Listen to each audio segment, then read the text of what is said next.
Jokowi ini sudah banyak digadang-gadang oleh berbagai pihak untuk menjadi capres di 2014. Nah, berita ini sebetulnya berita baik atau berita buruk buat Anda? Saya sih jadi nggak jadi baik-baik aja buat saya. Buat saya sih ya kita cuma ngabdi buat masyarakat. Mana yang lebih Anda sukai, jadi atau tidak jadi? Jadi juga suka, nggak jadi juga suka.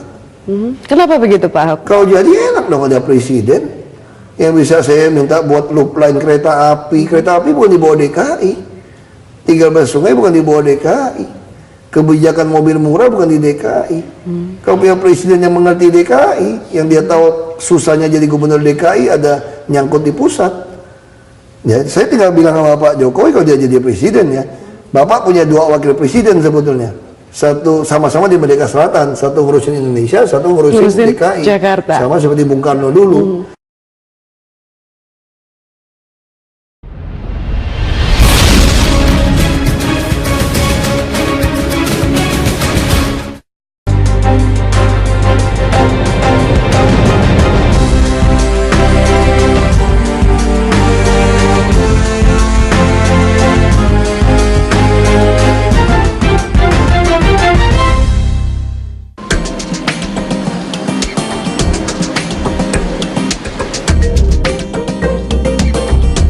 Jargon Jakarta Baru yang diusung pasangan Jokowi Ahok cukup menarik perhatian masyarakat. Dalam 11 bulan kepemimpinan pemerintahan Provinsi DKI Jakarta, duet pasangan Jokowi Ahok berusaha menerapkan pembangunan pemerintahan yang bersih, transparan, serta berorientasi pada pelayanan publik Jakarta.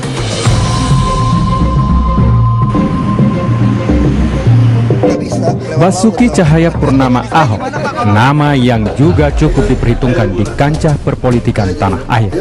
Ini semua karena manuver dan sepak terjang Ahok memimpin DKI Jakarta mendampingi sang gubernur Joko Widodo. Pada posisinya sebagai wakil gubernur DKI Jakarta, apa makna Jakarta Baru di mata Basuki Ahok Cahayapurnama? Dan apa saja hal baru yang telah diberikan selama 11 bulan masa kepemimpinannya? Selama 11 bulan memimpin Jakarta, sudah sejauh mana kemajuan Jakarta Baru, jargon yang diusung oleh pasangan Jokowi Ahok. Dan saat ini saya bersama Wakil Gubernur DKI Jakarta, Basuki Cahayapurnama alias Ahok. Saya panggil Pak Ahok saja ya. Ini katanya Anda baru pulang cuti, pulang kampung ke Bangka Belitung. Nah, kemudian saya juga baca sebuah media online menulis Basuki akhirnya pulang kampung. Ini kesannya kok sampai susah sekali sih mau dapat cuti, Pak Ahok? Bukan, saya bukan cuti. Sabtu Minggu memang libur kan. Cuman kadang-kadang Sabtu Minggu banyak sekali kegiatan. Ada acara-acara seremonial, jadi kami tidak pulang. Nah, kadang-kadang kan kalau Pak Jokowi juga tidak ada di tempat kan lebih baik kita standby di sini gitu loh. Jadi kemarin itu hitungannya bukan cuti? Ya bukan cuti lah, bawa kawan-kawan wartawan juga kok. Sudah pernah cuti selama 11 bulan ini? Sebelum Lebaran cuti kemarin. Sebelum Lebaran 5 hari. 5 hari. Pas ada cuti bersama itu. Ke Belitung? Enggak, saya Bali terusin ke Perth. Itu bisa recharging kesibukan dan kepadatan Anda sebagai wakil gubernur? Ya cari hotel yang di kampungnya di situ. Ya, Pak Basuki, jargon yang Anda usung bersama Pak Jokowi itu adalah Jakarta Baru. Nah, selama 11 bulan kepemimpinan Anda berdua, sudah sejauh manakah Jakarta Baru ini bisa diwujudkan? Ya, dari sisi, misalnya Jakarta Baru itu kita udah menghapus uang kerohiman. Jadi kita tidak mau lagi ganti uang kepada orang yang menduduki tanah negara. Kalau tanah swasta mau ganti, ya itu haknya swasta. Tapi kami tidak mau berikan.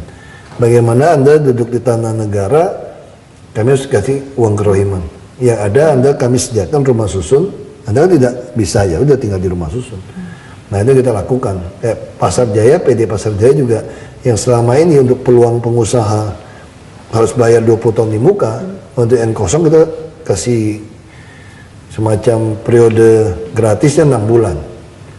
Nah itu kita lakukan. Dan kita juga tentu dari sisi untuk rumah dan dari sisi kesehatan orang tidak perlu lagi SKTM. Jadi kalau ada yang sakit, yang penting Anda masuk lewat puskesmas. Kalau puskesmas dirujuk asal mau di ruang kelas 3 kami nanggung. Nah sama juga KJP, baik sekali kita hanya menggratiskan biaya SPP misalnya ya. Tapi ada sekolah-sekolah internasional mereka sepakat komite mau tambahan, itu silakan. Jadi mereka wajib menyediakan 30% untuk yang tidak mampu. Ya, itu sudah bisa disebut sebagai Jakarta Baru. Ada KJP, ada Iya. KJS. Jadi bukan KJP KJS-nya. Sebenarnya dianggap Jakarta Baru itu adalah bagaimana Jakarta disiapkan jadi kota modern, tertata rapi, tetapi manusiawi. Nah kalau bicara manusiawi, yang paling penting bagi seorang manusia soal kesehatan gitu loh.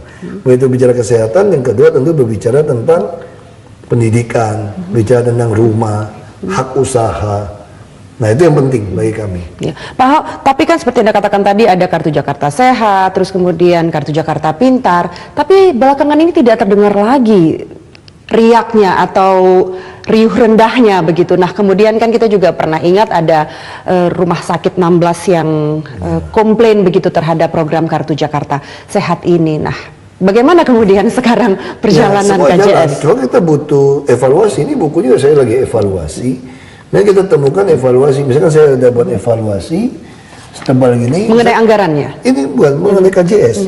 Jadi ada persoalan di KJS seperti ini. Jadi sakit itu dibagi 3. Severity kalau diterjemahkan itu tingkat keparahan sakit. Nah harusnya rumah sakit kelas A, misalnya RSCM, kita bicara rumah sakit anak bunda, duren, sawit, kanker, darmais. Ini kan menangani yang keparahan yang paling tinggi gitu loh, yang ketiga. Tapi faktanya di lapangan mereka menangani justru yang severity 1. Ini bisa tangannya di puskesmas sebetulnya, puskesmas kecamatan kami. Nah kenapa? Ini yang mesti kita audit. Mungkin ada dokter puskesmas nggak mau pusing, main kirim aja orang. Main rujukan saja. Atau yang kedua, masyarakat merasa kalau saya di puskesmas itu tidak sembuh, jadi sakit biasa pun dia paksa ke kelas rumah sakit yang tinggi. Nah ini juga menyebabkan yang bisa juga yang parahnya kenapa hanya di bawah 20%, misalnya RSCM, karena kamarnya habis. Jadi ini problemnya adalah di sistem rujukan. Iya, bisa sistem rujukan, bisa juga karena masing-masing rumah sakit ada tipe A ini yang salah. Makanya kita mesti evaluasi setelah 1 tahun. Tidak ada juga evaluasi terhadap sistem tarif karena kita Ya, ingat 16 rumah sakit itu juga mundur dari program KJS karena Tarif tarif. pasti masalah. Kenapa? Karena waktu tarif inasi BPJS dibuat, ini mengumpulkan seluruh pengalaman dari seluruh Indonesia tanpa memasukkan Jakarta, apalagi swasta. Nah itu dibuat, udah dapat angkanya bisa 100, ternyata pemerintah pusat tidak mampu bayar premi yang mahal. Jadi dia diskon di 75. Jadi bayangkan harga 100 saja tidak akan cocok dengan Jakarta. Nah sekarang kami sudah naikkan ke harga 100, tapi tetap tidak sama kan. Nah kalau tidak sama bagaimana menyesuaikan? Ini kan case mix ini kan per grup. Kalau dia grouping, kita tidak bisa membandingkan buah apel ke buah apel harganya. Ini karena bukan fee for service ini. Nah karena itu kita lagi berusaha. Kemarin saya ketemu profesor dari Malaysia yang merancang sistem ini. Kami Jumat akan rapat lagi dengan orang Kemenkes. Bahwa kita harus bikin tarif yang sesuai dengan Jakarta. Nah supaya karena target kami KJS seluruh rumah sakit di Jakarta mau menerima dan dengan senang. Nah tentu ada juga beberapa oknum yang nakal karena case mix ini menuntut dokter itu untuk betul-betul bisa mengerti mengisi coding. Jadi sudah ada kenaikan tarif Ya, dari program bisa sebelumnya. Kalau dulu kalau kita ke dokter nggak ada standarnya. Ibarat kalau ngambil tusuk gigi ketumpah seluruh kotak, kamu disuruh bayar nih kira-kira dihitung. Kita harus bayar. Karena di situ tidak ada daftar harga kan. Kalau ke restoran ke warteg kan ada daftar harga, nasi berapa. Kalau ke rumah sakit tidak ada.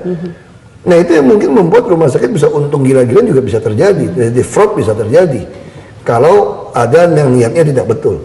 Nah dengan sistem case mix yang diputuskan oleh pemerintah kita, ini membungkus tidak bisa. Ini sesuai kajian-kajian. Ya, Nah Pak itu yang harus kita lakukan. Ya, Pak Ahok, sekarang sudah ada revisi anggaran untuk program KJS? Ya, Berapa sekarang total anggaran per bulan? Kita tidak revisi, masih sama, kita tidak tambah, karena masih cukup. Karena DKI ini 23.000 udah besar. Karena pemerintah hanya 15.000. Nanti tahun depan mau dinaikkan 19.000. Jadi kita udah cukup besar KJS kita, 23.000. Hanya sistemnya sudah perbaiki. Nah kontrak sampai hari ini pun kami belum bayar askes. Karena kontrak itu dinilai masih bermasalah untuk menentukan ini. Jadi kita akan perbaiki, kita putus dulu, baru buat lagi yang baru sesuai arahan RKPP, baru bisa kita bayarkan. Tapi secara keseluruhan Australia itu butuh 7-9 tahun. Karena ini persoalan harga ini tidak bisa satu beli pisang berapa, tidak bisa. Ini mesti dari beberapa kasus. Dari jutaan kasus diplot bisa ketahuan mana di grouping. Makanya namanya kan case based group Indonesia INA CBGs. Nah ini sebenarnya inti itu case mix. Case mix itu jadi semua penyakit dipelajari, penanganannya habis berapa duit seluruh rumah sakit. Nah itulah yang diambil. Nah sehingga rumah sakit bisa kita ketahui kalau dia tidak efisien, ya jangan dibebankan ke pasien kan. Kalau tidak efisien berarti dokter kamu yang tidak bisa ngisi. Apakah kemudian ada jaminan dari Pemprov DKI untuk membayar asuransi kesehatan bagi rumah sakit itu 100%? Selama ini kan komplain mereka hanya dibayar sekitar 60-70%. 75, enggak itu tadi komplain 60-70% itu karena codingnya salah. Jadi kebiasaan rumah sakit juga dia kalau tidak masukkan, misalnya kamu ngobatinnya pakai kapas, kalau kamu lupa masukkan, ya tidak dibayar. Nah, makanya sistem coding ini mesti dilatih dokter-dokter untuk ngisi. Dan mau tidak mau seluruh dokter Indonesia harus belajar cara coding ini karena pemerintah sudah memutuskan sistem cash mix. Artinya kalau itu semua dimasukkan, hitungannya bisa 100%. Bisa tepat. Nah, soal kalau DKI tidak cukup betul karena kan tadi kan hitungan rata-rata tidak cocok. Nah, kalau sekarang dinaikkan pun bisa tidak cukup kalau dokternya tidak mengerti cara coding. Kalau dulu kan dia asal coret-coret, jelas tidak jelas. Ada pendekatan lagi dengan 16 rumah sakit yang sudah mundur ini agar kembali masuk? Tidak pernah mundur kok. Tidak pernah mundur. Artinya tetap 92 rumah sakit yang mengikuti program KJS. Masih jalan aja. Dan kita selamanya oke saja. Pas menang kan bisa lari ke rumah sakit yang swasta. Yang pasti di DKI sekarang tidak ada lagi orang mati karena tidak ada SKTM. Kalau dulu orang bisa mati di rumah tidak berani berobat. Kalau sekarang kalau dia mati memang dia pilih mati, mungkin tidak mau ke rumah sakit gitu loh. Karena sebetulnya ada pilihan. Puskesmas sudah bisa bawa 24 jam. Nah kalau persoalan persepsi itu tadi, kami punya puskesmas kecamatan itu lebih canggih daripada RSUD di daerah gitu loh. Cuma orang bayangin kalau puskesmas itu kan kesannya gitu. Sederhana. Dan obatnya juga itu saja. Maka kami akan merubah puskesmas kecamatan kami menjadi RSUD. Dan kami akan jadikan RSUD kami yang sekarang itu sekelas RSCM. Karena kalau mengharapkan mereka juga masalah sekarang gitu. Sehingga masyarakat juga bisa diarahkan ke puskesmas. Dan orang juga kalau yang miskin, langsung ke rumah sakit besar. Menghemat transportasi juga kan, yang miskin kan. Dia datang puskesmas kecamatan di kecamatan dia. Selain menghindari macet, dia juga menghemat ongkos untuk jaga. Ya, Pak Ho, masih banyak hal yang ingin saya tanyakan kepada Anda soal kepemimpinan dalam 11 bulan ini. Sesaat lagi Pak ya. Pemirsa tetaplah bersama kami di Bedah Politik. Kalau saya digeret keluar, saya akan menuntut ganti saya satu kantor yang bisa masih lihat Monas. Kalau nggak bisa lihat Monas, saya nggak mau pergi. Itu analoginya ya. Ini kita absensi setiap pagi, kemudian Jadi kalau mau curang, mesti potong jari nih. setor tangan, Pak. Dan setor tangan ini kalau kita antri pasti ada perbedaan per detik pun akan. Ini punya masalah. Saya tahu nih PNS ini, memang udah setor tangan, tapi habis setor dia pergi. Ya. Jadi mau pulang baru setor lagi. Iya, Makanya Pak. kita pengen banyak pasang CCTV. Iya, Pak. Sama gini ya. Dulu kalau ada PNS nongkrong di luar, saya tangkep loh. Saya suruh tangkep. Dia masyarakat laporin. Kalau Jakarta susah, terlalu rame. Nggak tahu tuh PNS untuk buka baju ganti. Ya jadi jangan malu pakai baju PNS. Pak Ho, dalam pengamatan kami, kebijakan Anda dan Pak Jokowi itu lebih banyak ke bawah. Misalnya relokasi pasar Tanah Abang, Blok G, relokasi warga di Waduk Pluit, terus kemudian di Kampung Deret, begitu. Apakah kebijakan ini memang karena kebanyakan pemilih Anda berasal dari lapisan bawah? Juga pemilih kami malah menengah ke atas saya kira. Itu bukan soal kita milih pangsa pasar, kita berbicara kita melayanin orang gitu loh. Nah sekarang yang menengah ke atas apa sih yang mau dilayanin lagi? Kan surat menyurat supaya gampang. Sekarang kantor kelurahan sudah dibuka seperti bank. Kita juga buka, ada pengaduan sudah dibuka. Permintaan izin kalau ada yang minta uang lapor pada kami. Jadi kan untuk atas sudah tidak ada masalah juga. Terus yang menengah ini juga kalau sakit apa tidak bisa bangkrut? Bisa juga. Kita udah sediakan juga kok. Asal Anda mau masuk dari puskesmas. Jadi sebetulnya tidak betul kalau kami pikirkan. Terus kita bicara tentang lalu lintas. Kita membangun transportasi massal, bukan menengah ke atas.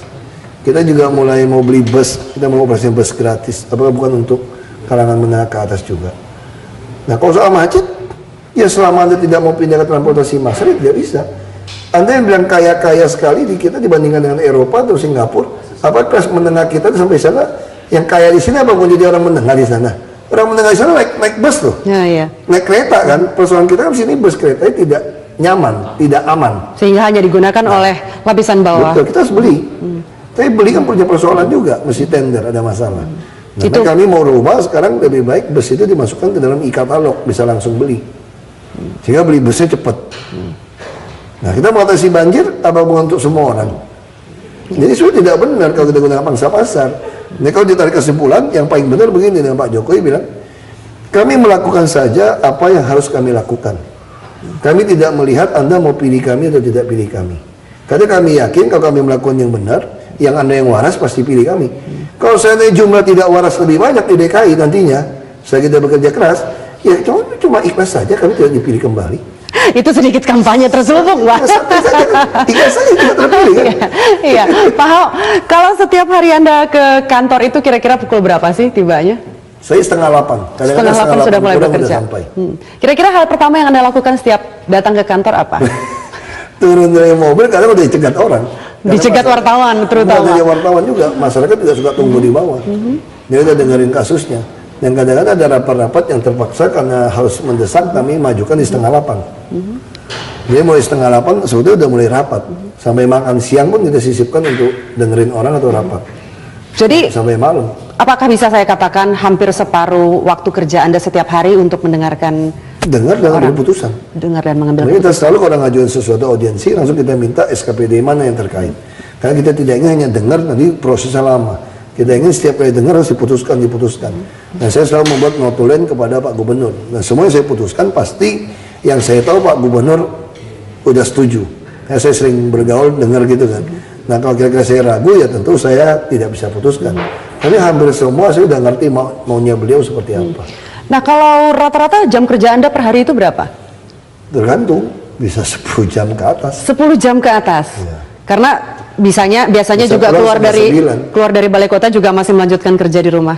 Kalau pulang cepat ada rapat yang lain, paksa saya bawa pulang untuk tanda tangan di rumah. Tapi kalau tidak, saya usahakan selesai semua berkas baru pulang. Itu mungkin bisa jadi contoh untuk birokrat-birokrat di DKI ya. Di dekat DKI bagus, mereka juga banyak yang pulang malam. Banyak yang pulang Banyak malam. yang pulang malam Iya. juga sekarang. Nah, ini berbicara soal birokrat dan birokrasi, pembenahan birokrasi di Pemprov DKI. Saya dengar Anda kecewa dengan hasil lelang jabatan lurah dan camat. Karena 60% kalau dari hasil tes- dianggap tidak memuaskan. DKI kan sebenarnya pinter-pinter. Tapi yang kami maksud tidak memuaskan itu tidak punya hati untuk mau melayani hati yang peduli. Makanya hasil tes lelang itu udah cara yang paling baik untuk mengetahui potensi kelakuan dari PNS. Kalau kecerdasan, bagus. DKI di atas rata-rata. Artinya Tapi yang kita willingness.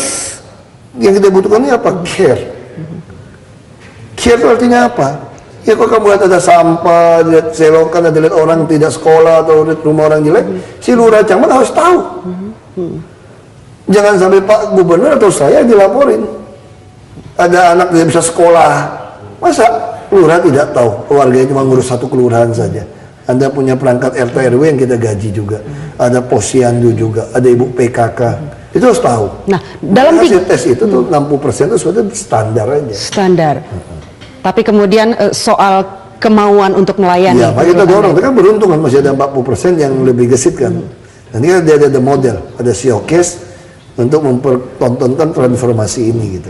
Nah, dalam 3 kata, apa yang dituntut oleh Pak Jokowi dan Anda sebagai gubernur dan wakil gubernur terhadap lurah dan camat? Ya kami tuntut itu tadi, Anda harus melayani orang. Melayani. Iya. Yang kedua, tugas Anda membuat otak, perut, dan dompet warga Anda beres. Dan kenyang kira-kira kan. Yang ketiga, Anda harus manusiawi untuk care. Kamu harus perlakukan orang lain seperti keluarga kamu. Itu adalah keluarga kamu, anak-anak kamu. Nah itu yang penting. Nah, Kalau pilih 3 kata. nah, tadi Anda katakan ini soal kemauan para birokrat untuk melayani itu belum memuaskan begitu. Ya. Nah, dengan kondisi seperti itu, kira-kira kapan Jakarta baru bisa terwujud? Ya saya kira sudah di jalur yang betul ya. Tapi 60% tidak Ya, memuaskan. kan yang lain bagus. Kita kan tes terus. Ini kita kan tes terus, lelang terus. Kepala sekolah, puskesmas. Yang tidak memuaskan juga kan bukan berarti tidak dibawa kan. Dia mau tidak mau dipaksa untuk didorong ikut gitu loh. Nah kita mulai evaluasi. Sudah banyak yang tahu. Misalnya kepala dinas. Kita sudah instruksikan kepala dinas yang baik Pertama, pasti dia memasukkan semua barang-barang tender pengadaan barang jasa ke dalam e-katalog LKPP, Lembaga Kajian Pengadaan Barang Jasa Pemerintah. Supaya apa? Supaya tidak ada permainan, langsung beli dan lebih murah, lebih cepat. Kalau dia masih mau tender, tidak mau dorong ke LKPP, berarti ini orang sudah niatnya nggak benar. Tapi Pak Ahok, 60% itu kan lebih dari separuh sebetulnya. Ya, Apakah faktanya tidak ada alasan kita untuk kemudian agak pesimis dengan persentase Tapi itu? bukti orang juga udah lebih puas, walaupun masih ada yang main. Sekarang sudah rata-rata lebih puas. Ini juga nggak berani kan? Kalau berani kita copot. Itu yang saya maksud gitu loh. Faktanya memang tidak langsung gesit seperti yang kita harapkan. Tapi lumayan dapat 40% yang mengerti konsep kami gitu loh. Nah kalau 60% nggak ngerti, kan dia jadi ngerti. Saya dia ke tempat pun dia mulai ngerti. Mereka masing-masing berlomba. Mantan camat yang baik kita akan promosikan terus. Ya. Pak Ahok, sudah ada perubahan birokrasi lebih lanjut di Pemprov DKI seperti pergeseran kepala dinas, pergeseran para wali kota, begitu. Apa dampak yang terlihat? Ya, dampak kita mau geser lagi. Mau geser lagi. Nah, ini bocoran berarti ini apa yang mau digeser dan siapa saja? Ya, kita akan geser. Nanti kita akan evaluasi lagi. Wali kota, kepala dinas? Wali kota bisa digeser, kepala dinas bisa digeser, terus juga banyak yang pensiun kan. Kapan itu dilakukan? Nah, cuma Di luar yang pensiun? Ya, mungkin Desember kita akan evaluasi lagi. Nah, tahun depan juga akan pensiun lagi. Jadi masalah kita adalah kita kalau geser orang, di birokrasi ini agak lucu. Kalau yang tidak bagus, harusnya kan dicopot aja. Ini juga bisa. Harus Seolah-olah dimutasikan dulu. Dimutasikan ke eselon yang sama. Dan sialnya begitu Anda mau jadi calon sekda, syaratnya pernah 2 kali 3 kali pindah ke eselon yang sama. Jadi yang sering pindah-pindah eselon bukan orang pintar, justru dia pulang pintar disuruh tes. Sebenarnya yang pintar terus di satu eselon nggak geser-geser kan? Nah, Sehingga mengurangi kesempatan dia untuk menjadi sekda misalnya. Kita mau ubah konsep itu. Mungkin orang kalau tidak perform, kita turunkan, nggak perlu di eselon yang sama, atau ciptakan eselon yang sama, cuma baca koran aja bila perlu. Kita lihat tahun depan seperti apa. Ini Pak Gubernur kan lebih halus ya, pendekatannya lebih ya kalem. Orang mungkin budaya ini budaya Jawa, so budaya Cina juga sama sih. Mungkin musuh teman 1000 kekurang, musuh 1 kebanyakan gitu kan. Itu kan urusan besar jadi urusan kecil jadi tidak ada. Jadi saya kira untuk Jakarta ini beliau juga udah pikir tidak bisa juga terus kasih kesempatan, harus lakukan pemotongan. Anda merasakan memang perlu sikap yang keras untuk membenahi birokrasi Jakarta? Birokrasi sih tidak perlu, ngerti sekali kok mereka. Beliau-beliau ini bagus. Yang masih sedikit keras itu justru orang-orang yang melanggar peraturan di DKI. Dia anggap punya hak atas DKI. Ya kan, bagaimana Anda kalau dagang, bisa kayak kemarin ada laporan satu orang lucu, rumahnya digusur di daerah Menteng, dia dudukin tanah orang. Jadi wali kota ada putusan pengadilan gusur, yang sudah dapat tanah di daerah Menteng nih, kerohiman, dia yang kerohiman, kalau kami nggak mau kasih. Kasih dia rumah 150 meter persegi di Bekasi. Baik dong, kan kamu numpang sih puluhan tahun. Terus Pak Wali Kota kasihan, kasih 15 juta deh. Supaya dia untuk pindah barang, beli barang lagi lebih layak. Oh dia ngotot nggak mau. Ngotot kenapa? Dia masih dijolimin. Terus dia minta apa tuh nggak? Dia minta rumah di Jakarta Pusat daerah Menteng. Seperti yang dekat sebelah situ. Kalau itu kan konyol aja. Kalau gitu nanti saya juga minta dong. Saya kalau udah pensiun dari sini, saya nggak mau pergi dari ruangan ini. Kalau saya digerek keluar, saya akan menuntut ganti saya satu kantor yang bisa masih lihat Monas. Kalau nggak bisa lihat Monas, saya nggak mau pergi. Itu analoginya ya. Nah itu kan untuk yang kamu bikinin Monas di Belitung juga nggak betul gitu loh. Iya, untuk kalangan atau masyarakat yang melanggar peraturan. Tapi untuk para birokratnya sendiri seperti tadi rencana Anda akan ada pergeseran. Kita ketemu ngomong, mereka udah ngerti maunya kita. Ya mereka udah ngerti, kita nggak ada tedeng eleng-eleng, kita nggak ada misalnya tuh titip lewat partai apa, nggak ada. Pak Gubernur udah katakan mau jadi kepala dinas, mau jadi SKP Dirut BUMD kok tidak pede pakai mau titip. Jadi partai. dengan singkat kata, kalau tidak perform, coret. Pak Ahok, kita lanjutkan perbincangan sesaat lagi. Pemirsa tetaplah bersama kami. Ya itu yang Pak Gubernur bilang, sama saya juga berpikir kita bisa berantem kalau kita berebut rezeki, berebut sesuatu. Kalau pekerjaan numpuk, kamu mau berebut aja, nggak mungkin berantem. Berebut pekerjaan.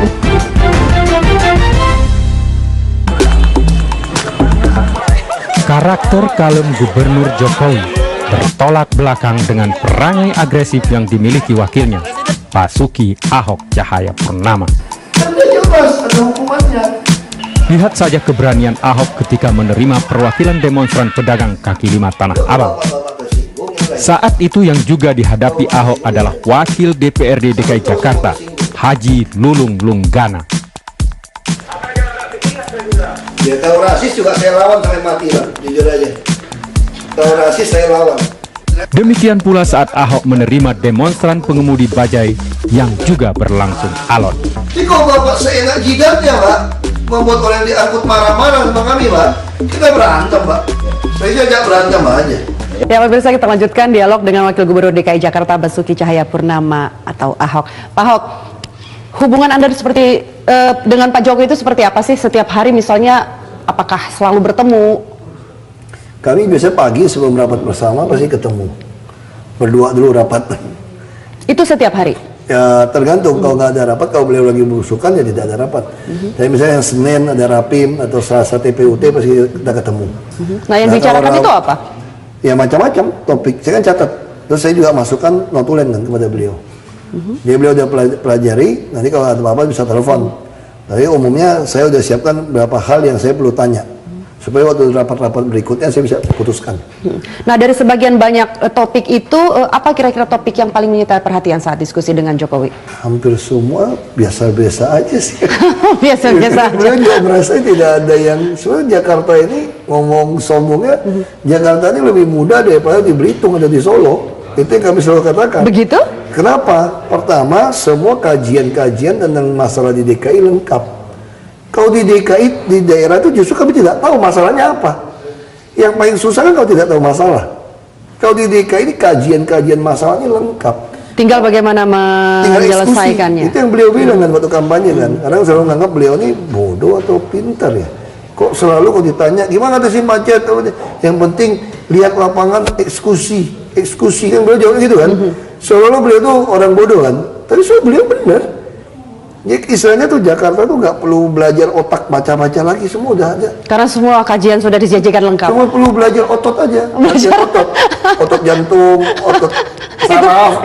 itu kenapa itu? Karena tekanan-tekanan. Karena kita pasti menyenggol kepentingan orang, kan zona nyaman orang kan. Menyenggol oknum dari melarat sampai oknum konglomerat kita senggol kepentingannya gitu loh.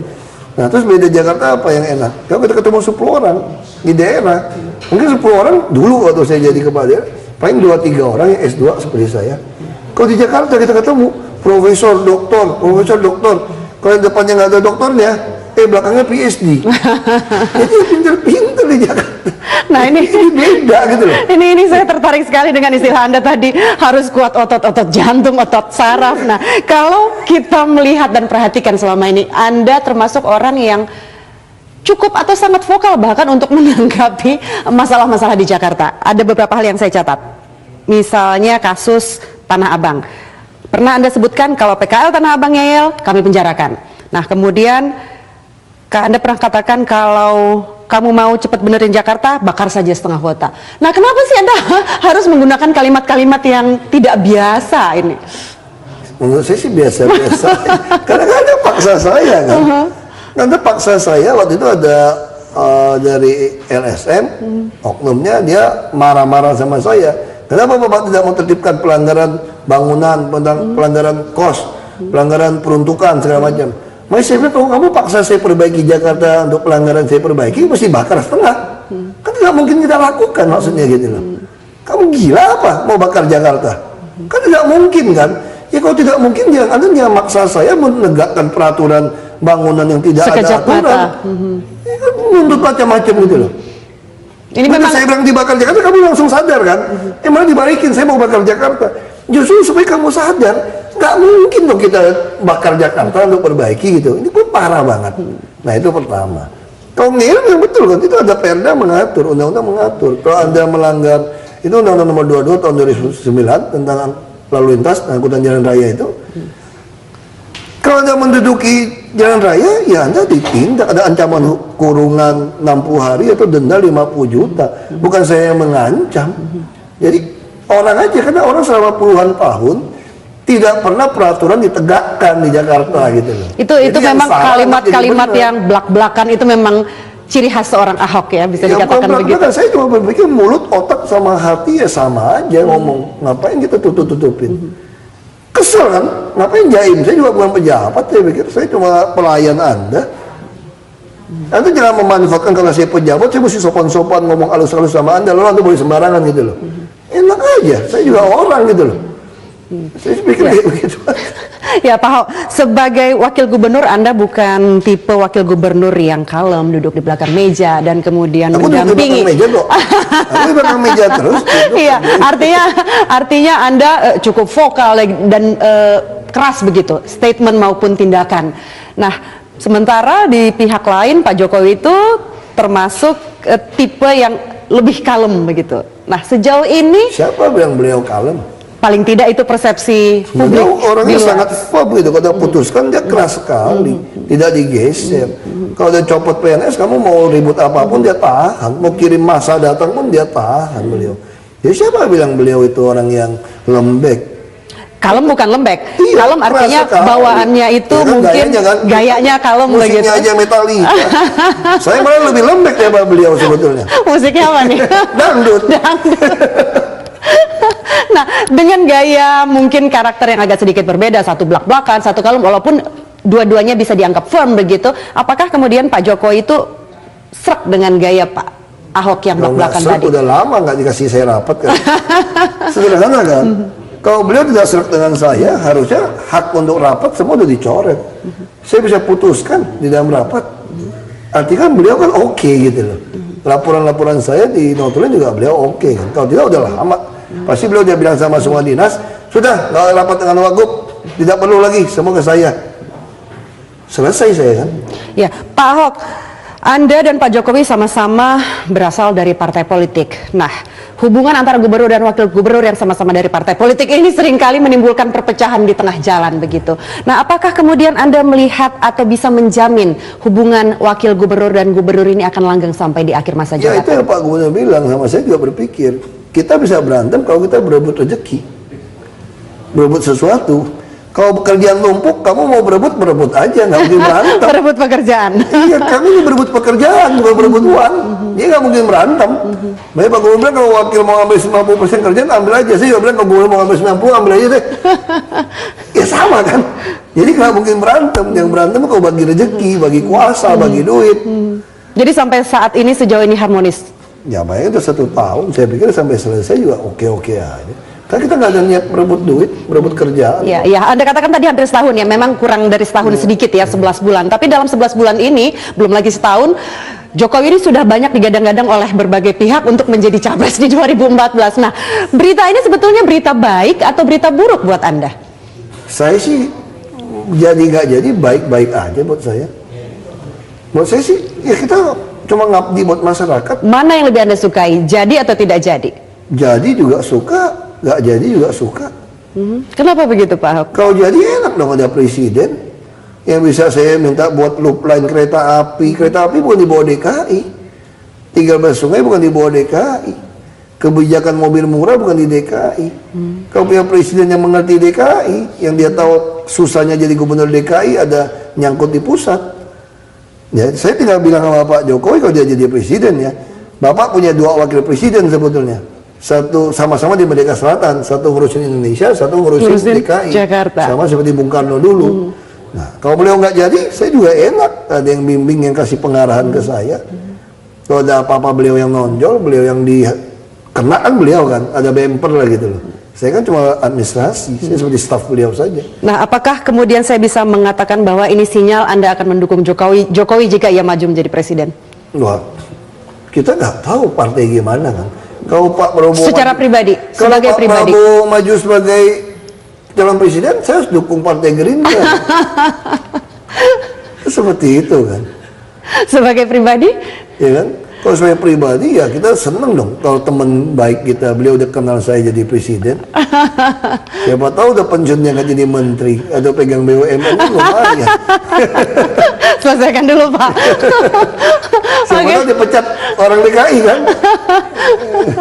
Baik, ini kita akan berbincang sesaat lagi Pak Ahok. Pemirsa jangan kemana-mana, kita masih akan berbincang dengan Wakil Gubernur DKI Jakarta Basuki Cahayapurnama sesaat lagi. Di dalam Perda dikatakan tidak boleh jualan di taman. PKL. Kita katakan itu tidak masuk akal. PKL itu harus mendekatkan diri kepada orang banyak. Kalau taman Anda semakin bagus, semakin banyak yang datang ke taman itu. maka itulah peluang untuk menolong PKL mendapatkan uang.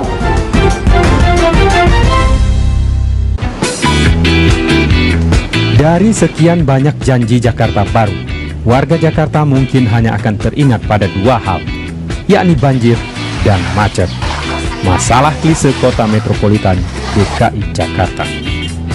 Namun tampaknya dua masalah besar ini tidak juga akan tuntas di periode kepemimpinan Jokowi Ahok karena kompleksnya permasalahan. Yang beragama Kristen Protestan. Namun setidaknya apa saja yang akan diupayakan Pemprov DKI Jakarta untuk mengurangi dan menghambat tingkat keparahan macet dan banjir di DKI Jakarta ini?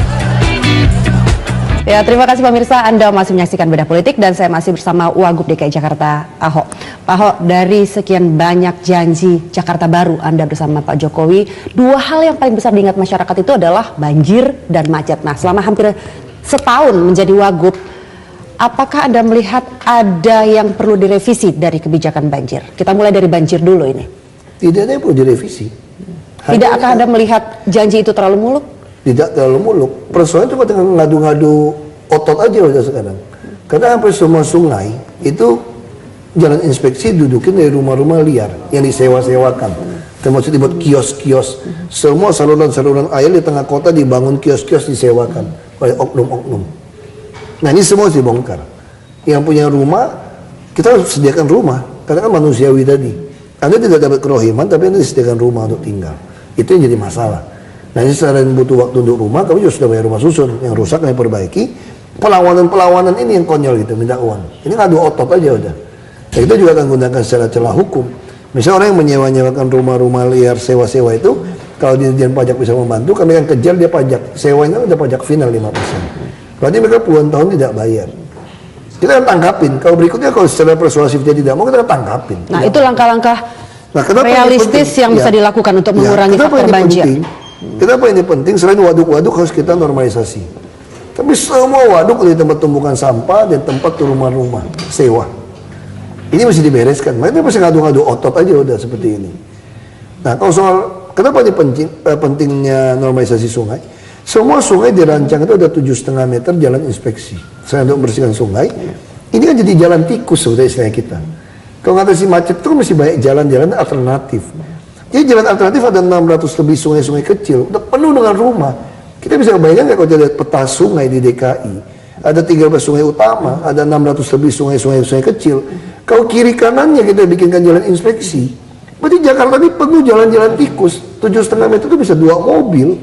Kalau 2 arah, arti itu 4 mobil. Ini 1 arah, 2 mobil, 2 mobil. Nah, jadi ini terintegrasi juga sebetulnya kebijakannya antara banjir dan macet. Masalah kita bangun. Kita lagi mau siapkan beli bus kan tender kemarin ada masalah saya bilang. Nah, kita tidak ada perubahan, hanya perubahan masukin ke LKPP. Kita akan beberapa wilayah busnya ada bus turis gratis. Nah, supaya kan mengurangi kemacetan. Orang akan naik, misalnya Sudirman, Tamrin ini. Orang-orang kantor kenapa dia kasih bus gratis yang 10 menit jalan? Iya, Pak Ahok, sebelum kita beralih ke macet ini saya masih ingin menanyakan soal banjir. Dalam 4 tahun ke depan nanti, kira-kira apakah daerah-daerah di Jakarta yang selama ini menjadi langganan banjir bisa bebas dari banjir? Pasti banjir, kalau mereka nggak mau pindah. Saya anak geologi, kalau kamu tinggal di daerah aliran sungai, sungai itu udah dirancang oleh Tuhan, alamnya udah begitu. Kenapa sungai itu ada penampang yang lebar, daerah aliran sungai istilahnya, yang subur. Itu yang udah dirancang, kalau hujan besar datang ya segitu batas airnya. Sekarang Anda buat rumah, ya pasti kena. Itu nggak usah diajarin. Dengan singkat kata, jangan berharap tidak banjir jika tidak mengikuti peraturan Gubernur dan Wagub. Nah, kalau itu disiapkan rumah susun untuk Anda pindah, Anda tidak mau pindah, ya jangan ngeluh banjir. Kita paling kasih peringatan akan banjir nih. Kalau kamu masih ngotot, sungai nggak mau dilebarkan, nggak mau dirapikan, waduk-waduk kamu tidak mau. Nah, sama kalau tinggal di balik waduk, misalnya di Waduk Pluit, 2,8 meter air di atas muka laut kalau lagi rob pasang. Itu kalau roboh, mati orang itu kerendam. Kalau mati nyalain kami lagi, dipindahkan ke rumah susun tidak mau terima, minta ganti 3 juta. Kan konyol gitu. Sekarang minta ganti mau dekat-dekat supaya kerja, kami mengerti. Kita beli tanah di Muara Baru supaya bangunkan rumah susun. Tapi kita butuh waktu kan. Kita lagi bangun 8 blok sekarang, itu butuh Februari, Maret udah jadi. Nggak ketemu kontraktor Aladin bisa selesai semalam. Nah, dalam 4 tahun ke depan itu langkah yang diambil itu lebih persuasifkah atau lebih keras nanti? Kita udah persuasif, berikutnya kita akan mulai pidanakan kalau Anda melanggar. Jadi kita kan manusiawi, kita sediakan solusi gitu loh. Jadi kalau Anda tidak mau, ya tindakan keras. Itu juga sebagai warning mulai Iya. saat ini ya? Kita udah kasih tahu terus. Sudah kasih tahu terus. Kita mulai melakukan tindak pidana ringan, mulai tangkapin PKL-PKL yang masih jualan di jalan. Kita mengerti kok. Misalnya contoh, di dalam Perda dikatakan tidak boleh jualan di taman. PKL. Kita katakan itu tidak masuk akal. PKL itu harus mendekatkan diri kepada orang banyak. Kalau taman Anda semakin bagus, semakin banyak yang datang ke taman itu. Maka itulah peluang untuk menolong PKL mendapatkan uang. Jadi kebijakan-kebijakan sebelumnya Anda anggap Ini aneh? harus dirubah. Tadi taman rusak gara-gara PKL. Ya kita didik dong. Kalau Anda habis goreng-goreng buang minyak tanaman mati, ini luas ini, saya pusir Anda. Tapi kalau Anda memelihara ini, Anda boleh wariskan sampai anak menantu Anda. Inilah yang namakan mengadministrasi keadilan sosial. Kan bisa dididik. Anda kasih peneng, jangan jual yang cat warna atau apapun, jelas. Kalau tidak, Ya. akan dipidana. Kita akan keluarkan Anda. Ya, Pak Ho, dari banjir ini kita ke macet sedikit. Nah, dalam 11 bulan ini kok saya merasa sebagai warga Jakarta, Jakarta tambah macet? 4 tahun ke depan lebih macet. Kenapa? Karena kita mau menyelesaikan jalan sebidang kereta api. Kita mau menyelesaikan koridor 13, 14, 15 yang tidak pernah mau dibuat. Karena itu kan membuat kemacetan menyelesaikan koridor itu. Jalan-jalan hancur kita mesti perbaiki. Kita mau membuat MRT, monorail. Macet habis-habisan. Makanya sebagai orang politik, kami lebih suka tidak usah bikin. Atasi dengan cara yang lebih gampang. Kan ini kan lebih macet. Kalau selesainya MRT 2018, monorail semua dan mendekati 2016-17, Itu akan macet luar biasa. dan kami harus ikut lagi pemilu kada 2017. Kalau orang berpatokan pada macet, semua orang pasti tidak mau memilih kami. Baik, kami sudah rela. Anda tidak mau pilih kami pun terserah Anda.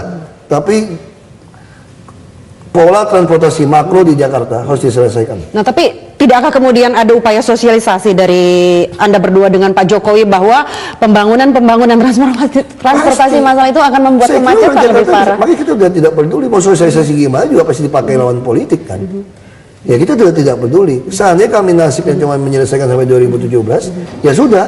Tapi Anda siapapun tidak bisa lagi menyetop pola transportasi makro di DKI, transportasi massal. Iya. Pak Ahok, ada rencana atau wacana kebijakan mobil murah belakangan ini? Ini tambah memusingkan Anda tidak? Enggak, Pak Gubernur udah kirim surat kepada Wapres bahwa kebijakan ini bertentangan dengan Wapres yang mengatasi kemacetan di ibu kota. Dan kami tentu akan menyediakan bus di daerah utama, kami akan membuat zonasi parkir, kami sedang menyiapkan ERP. Silakan Anda naik mobil murah, tapi Anda tidak sanggup membayar 100.000 sekali lewat jalan saya. Pasti logikanya kan? Kalau Anda merasa tidak sanggup, ya naik bus gratis. Saya sediakan jalur ini gratis busnya. Ya Anda tidak ada alasan, Anda tidak sanggup. Saya miskin naik bus, jangan berlagu. Busnya nggak enak. Ya betul, makanya kami bikin enak sekarang. Kami mau beli bus yang banyak. Kalau sekarang betul, makanya kami tidak mau terapkan ERP, tidak ada terapkan ganjil genap sebelum busnya cukup. Tapi kalau bus kami sudah bisa lewat tiap 10 menit dan jalur utama dan gratis lagi, Tidak ada alasan bagi warga Anda kebanggaan. naik motor pun saya larang di situ. Harus parkirkan motor Anda. Untuk apa Anda kecelakaan? Satu hari mati 3 sampai 5 orang. Sadar nggak Anda orang mati gitu banyak naik motor gitu loh? Hanya gara-gara senggol-senggolan di jalan. Anda titip motor Anda tempat naik bus lebih aman. Fair, gratis. Jadi yang mampu gimana? Mau merasa pribadi, bayar dong. Ini kan administrasi keadilan. Kalau 50.000 masih macet, 100.000 aja. 100.000 kali aja 500.000 mobil, 50 miliar sehari. Bayangin 50 miliar, 1,5 T sebulan. Saya bisa gratiskan seluruh bus di DKI dengan uang-uang ERP. Itu bisa dilakukan dalam 4 tahun ini? Bisa. Paling ribut, ngadu otot lagi ya. Ngadu otot lagi dan harus kuat otot Iya. jantung dan saraf lagi. Jangan serangan jantung sama stroke aja kita yang penting. Ya Pak Ho, saya masih punya satu segmen lagi dengan Anda sesaat lagi. Pemirsa, tetaplah bersama kami di Bedah Politik. Ya, Pak Ho, kalau mau hitung-hitungan dalam 11 bulan ini kinerja Anda dengan Pak Jokowi ini sudah berapa persen bisa membentuk Jakarta baru? Kalau belum 100% lah. Aduh, saya nggak pernah tahu tuh hitungan berapa persennya. Kira-kira berapa jauh lagi dari Makanya tergantung nih maksud Jakarta yang baru kota direncanakan. modern seperti apa. Kalau kita mau seperti negara yang lain lebih tertata rapi ya 10 tahun. Nah, sampai sekarang Tidak bisa satu periode ya? Jakarta dibangun, tidak pernah memikirkan seperti kota maju. Ada saluran air limbah, pengolahan tidak ada yang buang ke sungai. Maka kita memanfaatkan nanti reklamasi 17 pulau, itu betul-betul semua harus tidak ada yang dibuang di luar. Jadi tidak bisa Kesempatan membangun kota baru itu waktu reklamasi pulau. Tidak bisa membangun Jakarta baru itu dalam satu periode 5 tahun, minimal 10 tahun. Tapi kalau cuma sekedar untuk kemacetan, bisa mulai kelihatan gitu loh. Mulai kelihatan kayak penataan rumah kumuh, kalau kita ototnya lebih kuat dan dibantu dari aparat cukup baik, kita bisa. Nah, kita rencana merelokasikan 120.000 keluarga ke Marunda. Kita siapkan Sejauh ini hampir sudah 500 berapa? hektar. Sudah berapa? Sekarang persen? sudah ada 26 blok, sudah ada 2.600, tambah yang lain sudah ada 4.000-5.000-an rumah ya. Kita mau bangun lagi 100.000 unit lagi, sampai 120.000 unit. Akan selesaikan dalam 4 tahun ke depan? Kalau para pengembang komitmen membayar hutang-hutang mereka, bisa selesai. Nanti saya mau rapat dengan mereka. Ya, Pak Ahok, ini kan pasti banyak target prioritas Anda dan Pak Jokowi. Nah, dari sekian banyak target itu sebetulnya paling top priority itu apa? Ya, kalau mau populer ya kita bilang banjir dan macet kan. Tapi sebenarnya kami ini, target kami itu orang. Jadi priority kami itu bagaimana membuat otak atau kepalanya warga DKI, perutnya orang warga DKI, dan dompetnya itu penuh. Itu target prioritinya. Ya semuanya hanya ekses tambahan. Ya semua target itu fokusnya ke orang. Yang kami bangun Bagaimana orang itu bisa lebih mudah hidup di Jakarta? Ya, lebih begitu. pintar, lebih bahagia, ya lebih rasional. Dan lebih dengan itu toleran. juga harus ditopang dengan fasilitas-fasilitas di Jakarta Betul, seperti betul. transportasi massal. Iya, kalau Nah, macet kan stres kamu. pasti. Makanya kita mau membangun di tengah-tengah kota, kita ambil sekolah, pasar, nanti ada apartemen-apartemen sederhana pakai lift yang sewa bulanannya itu seperti harga kos di daerah itu. Sekarang kos daerah utama bisa 3 juta, 2 juta, 3 juta. Mana ada apartemen? Kalau kosan nggak bisa, kalau ada anak punya suami, punya istri kan repot, ada pembantu. Tapi kalau ada punya apartemen 2 kamar, bisa. Tapi masalahnya mana ada di tengah kota orang nyewain apartemen 2 kamar, harga kos. Nggak mungkin kan? Pasti sudah di atas 5 juta.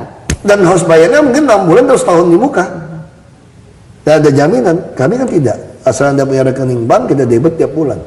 Nah, kita bisa pasar minggu kami mau bangun, pasar rumput kami mau bangun.